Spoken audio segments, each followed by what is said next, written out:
So, before starting today's conversation, I have a fantastic statement for you all. The statement says, "Whosoever is born must die." Sounds like the eternal truth of life.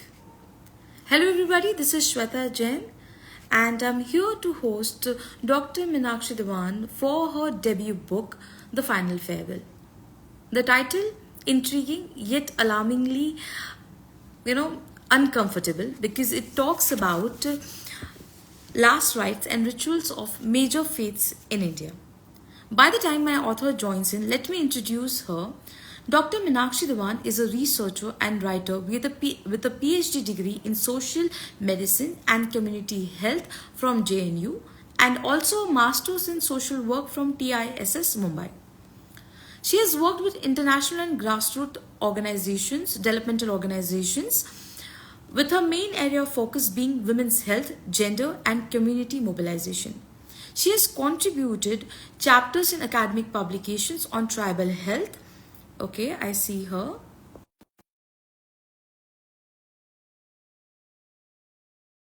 International publications and address a range of issues including health, human rights, the environment, and culture. Okay, she has also written a non-fiction title for children. The Final Farewell is her debut book with HarperCollins India. Welcome to Kitabi Club, ma'am. The timing could not be better. We are very delighted to host you. Happy to be here. Thank you for inviting me here. Um, Ma'am, you know, I can't see you for some reason. um, I can see you, I can hear you. Is my screen like black or am I blurry? What is Black. It's black. I I somehow am able to see you. Can the viewers tell us if they can see both of us? If they can see both of us, could be a glitch. Could take a second or two to get sorted. Can okay. Ma'am, Yeah. Tell me. is it that I'm visible at this point? No, you're not. I can see myself, but for some reason I can't see you. Okay, because I can see you and hear you pretty well. If Can one of the viewers? others can see us, then it's okay, even if Yeah, I yeah. I'm can't just see. waiting for a confirmation. Because for them it's going to be a second late. So can somebody let us know if they can see or hear us pretty well? I see Tanya here. Tanya, can you let me know if we are audible and visible at the same time, both of us? Okay. Ma'am, both of us are visible. Oh, I think so. yeah. Yeah, it should be settled in a minute. But I also know that it's little, weird that your screen is Yeah. black. Yeah, Okay, I, that's fine. yeah. So, ma'am, welcome to Kitabi Club, and it's an honor to host you. I was, Thank you you so know, much. Happy to be here. ma'am, your book made me uncomfortable. Uncomfortable on the grounds that it brought into my mind questions which were never there or which never existed. So, kudos to you on writing on such a different, unique topic where I felt that, oh, I have to read about it, but I never knew that I have to know about the last rites or the burial rites or what goes entirely in every religion, in every faith. So I'm highly thankful to you to for writing on such a different and unique concept and amazingly well written, ma'am. Thank you so much. Thank you. I'm glad you liked it. Ma'am, it's a difficult topic. Nonetheless, whatever I say, it's a difficult area to venture into. So, what inspired you to delve into writing the final farewell? So, Final Farewell emanates from both my personal journey while performing my father's last rites. I lost my dad in 2019, Okay, and that's when I was intrigued by some last rites and rituals. And okay. as researchers, there are some things which catch our eye, and then we Hmm. need to uh, find answers to those questions that come to us during any journey. Hmm. During that journey, I was confronted with some questions like, I remember the eyes of the death worker. His name was Shambhu. Okay. I still remember. So Hmm. his eyes were perpetually red. And I could understand he was intoxicated. Okay. But I had to further delve into this, reason for his intoxication, and why were his eyes always red? Okay. And then on the 11th day, I was having some conversation with the Mahapatra, the funeral Pandit, and I Yeah. asked him, "Baki sanskar bhi karte hain?" Hmm. And he was a little taken aback, and he said, "नहीं नहीं, हम सिर्फ मृत्यु से जुड़े काम करते हैं."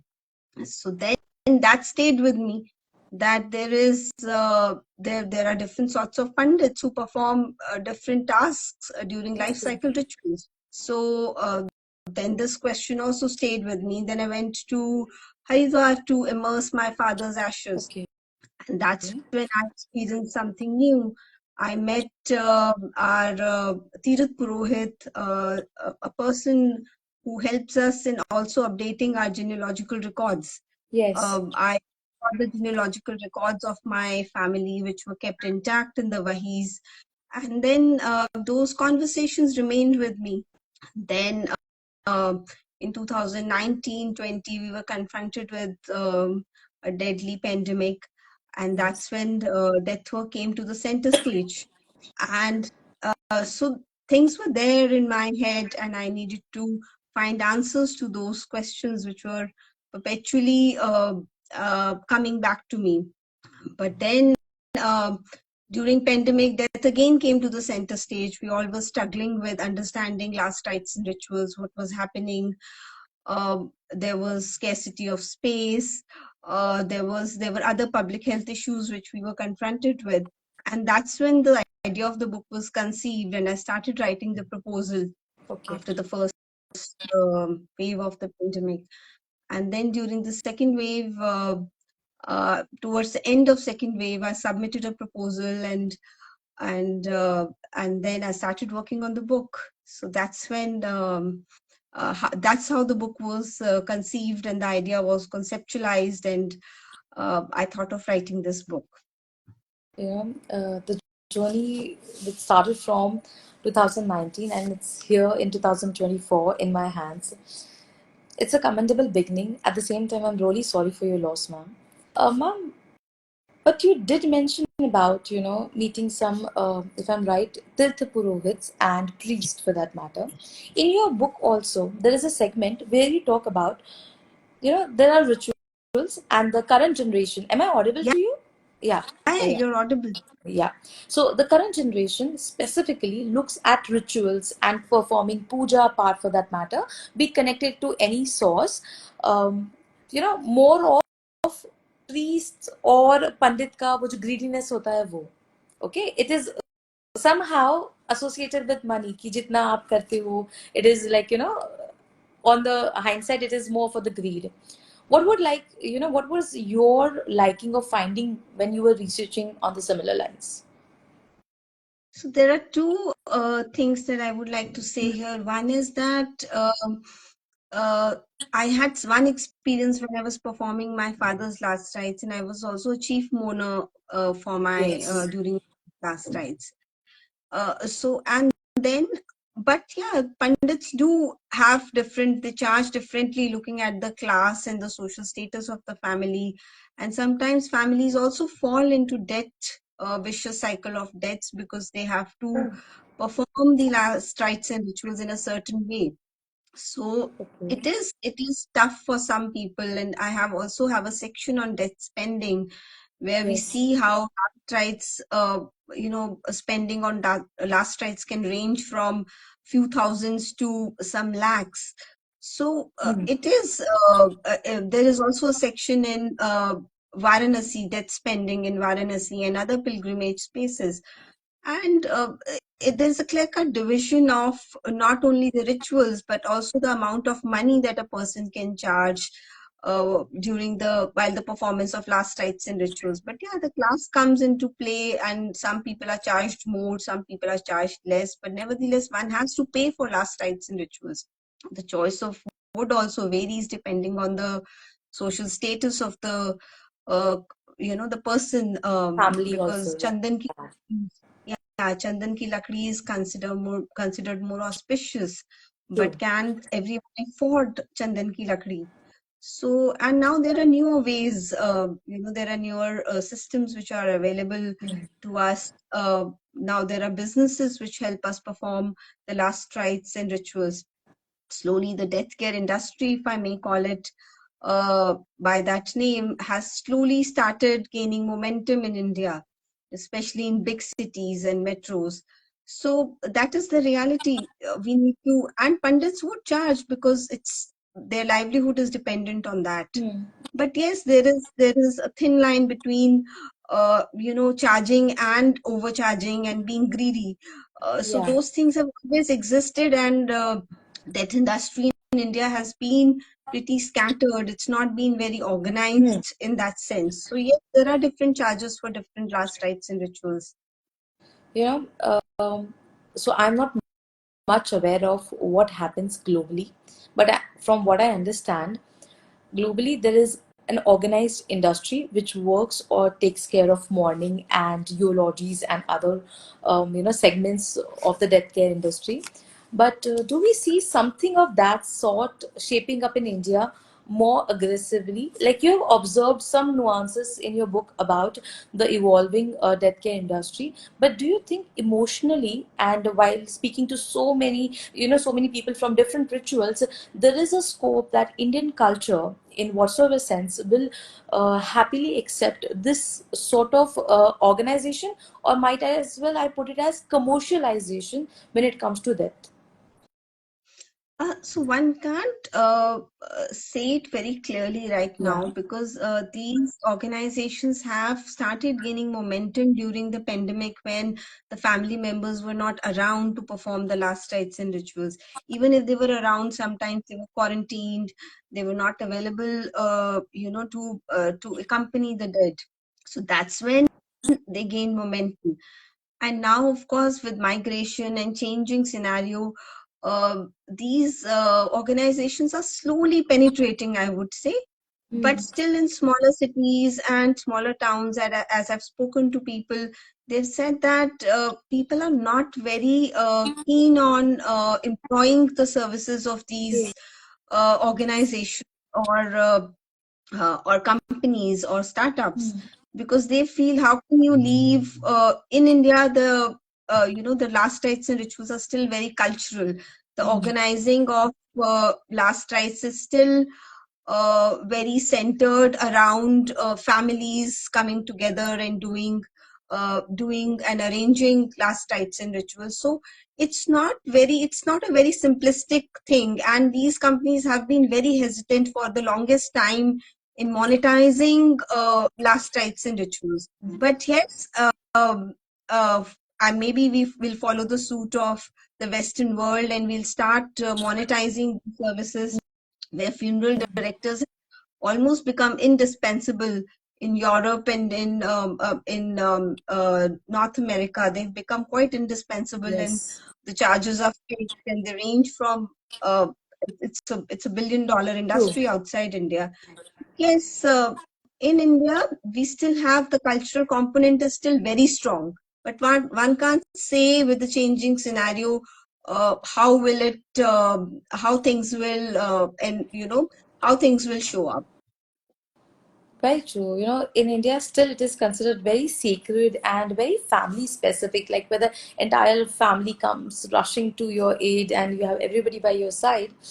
There is one common trait which I've noticed in almost all the religions, ma'am, that if somebody passes in the family, and there is no system of cooking food, be it any religion, the near and dear ones bring in the food. And that is one thread which I really admired, that despite being so much disparity, we have this common thread of love towards each other. And speaking about disparity, I would like you to throw some light on sky burial, the Parsi funerary practice? So, last rites and rituals in India are pretty diverse, Hmm. and in among Hindus also you will see Hmm. that they vary for different communities. Like for sadhus, we don't follow we don't offer them to fire. Yeah. We don't do the Agni Sanskar for sadhus, and for little children or infants also we bury them. Hmm. So within religion also there are differences, but yes, across religions there are a lot of differences. As you asked me about the Parsi community, in the Parsi community, the body, the corpse is not offered to fire, it is not immersed in water, and it's not buried. It Hmm. is left on the Tower of Silence to be devoured by birds, specifically vultures and crows. So this is the tradition that they follow. But this tradition of sky burial is not only done amongst Parsis, but it is also followed by some Buddhist communities. Okay. But Tower of Silence is very unique to the Parsi Hmm. community. Amongst the Buddhists, the body is left on the mountain top to be devoured by birds. So Okay. practically, the system is the same, but the difference is the structure. Tower of Silence is unique to the Parsi community. Okay. So, in that sense, Parsi community has a very different and a very unique way of saying goodbye to their loved ones, which Hmm. is different from other communities. Oh, okay. So, in Parsi communities, body after a point is considered contaminated. It's considered impure, Hmm. and that's why even family members are not permitted to touch the body or come close to the body after a certain point. It is Yes. only handled by experts, the pallbearers, who Hmm. also have to do undergo a lot of purificatory rites after they handle the body. So the body, if the body is considered impure, then these elements which are considered sacred in the religion, fire, water, earth, the body is not exposed to these elements, and that's why it Yes. is left to Tower of Silence. Oh, very true. It's a very different way of um, burial. And when I was reading your book, I was alarmed. Okay, something of this way of mourning and taking the journey forward is not even known to me. So fantastically well presented chapter, ma'am. Ma'am, at the same time, you did mention about you know there is certain amount of discrimination also happening. At the same time, being a female author and being the chief mourner in your own family, you went to different people gathering information. Was that a welcoming change for people, or they were very sort of apprehensive of sharing something on death with the women? Uh, I didn't come across any problem in gathering information Okay. or talking to people. Generally, people were forthcoming. I was slightly reluctant when I approached priests or the death technicians who assist during last rites and rituals. But on the contrary, they were very forthcoming.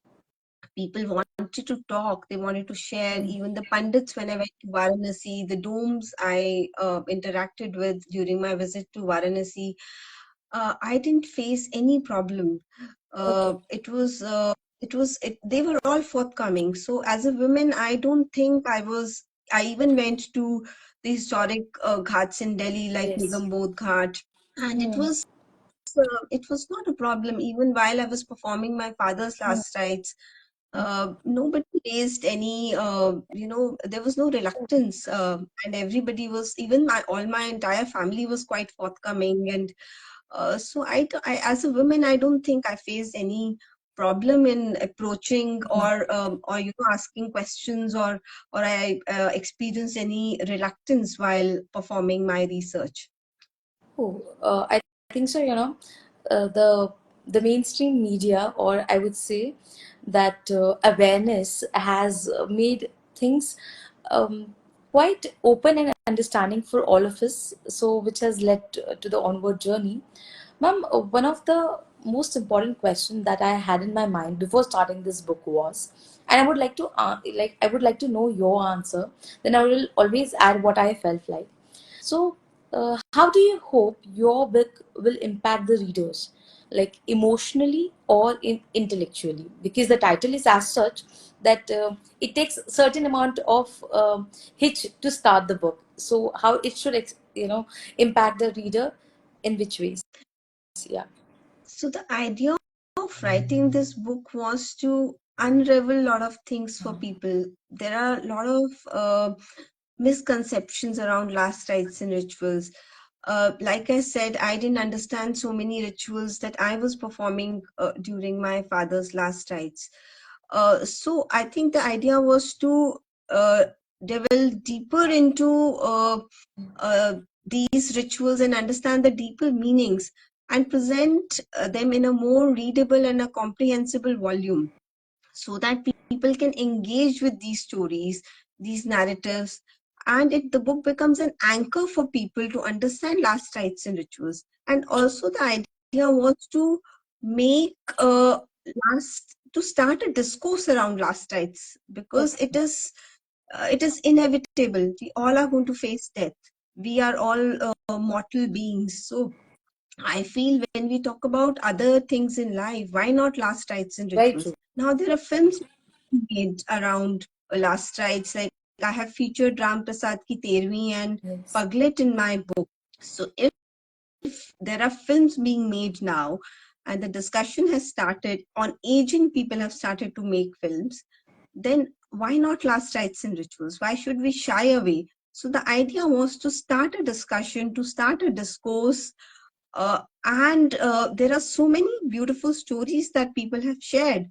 If people were so reluctant, then they wouldn't have come forward and discussed so many stories with me. There's a section on pandemic, how last rites and rituals were done differently Yes. during the pandemic. So I wanted this book to become an anchor for people and not to scare people about last rites and rituals and create awareness around Very, it so that when very we true. have to face this inevitable truth of life, we are more prepared. We understand what goes in and what are different aspects around last rites and rituals which need to be understood. Very true. I mean, this is what I felt when I was going through entire chapters, and I certainly felt that I am more, now I'm at more at peace. When I now look at the death, I understand that all the ritual, all the religions, all the cultures and faith talk about one thing, which was one of my biggest takeaway from your book, that you know death is an inevitable part of your life, and you prepare for the onward journey. It is not something that you excessively mourn, because the soul has now gone forward for a far more better and superior purpose. And I was happy that this is what we have been hearing since childhood. When it is in black and white, it it makes it more, it makes it more convincing and acceptable. So I am really grateful to you that you have put in such a manner that it becomes that, okay, this is something where I can discuss, this is where I can talk. And ma'am, I would also want to know any upcoming projects or ideas that you're working on. Right now, uh, I keep doing a lot of stuff. I'm also planning to Mhm. write uh, more pieces and personal pieces Okay. around funerals, last rites. I want to also publish more work. I have some ideas in mind, so I also want to write some pieces around this, and then maybe another book on a different topic. Hmm. So now uh, right now, I don't have anything specific to share, Okay. but yes, there are a lot of pieces that I want to. There are more things that I want to unravel and write essays and pieces around. So right now, that is in pipeline. I've already started working on those. I've started researching around those pieces, and maybe you'll get to read some more stuff around last rites in India and around the Wow. world. Wow. So, so when we started the journey of the final rites, it is more about India, different regions, different faiths, major faiths based in India, and now we are going to go global. Amazing. This is going to be so educating and intellectually satisfying, I'm sure. And thank you so much, ma'am, for accepting our invite and sharing your journey behind the final farewell, and wishing you more success. Thank you so much. Thank you so much for having me here. And I really, really enjoyed talking to you. And I hope my listeners feel more comfortable in discussing last rites and rituals and read the book. And the book becomes an anchor for many more people, uh, and they can handle their grief better. Thank you so much. Thank you so much, ma'am. Yeah. Good night. Bye bye. Good night. Bye.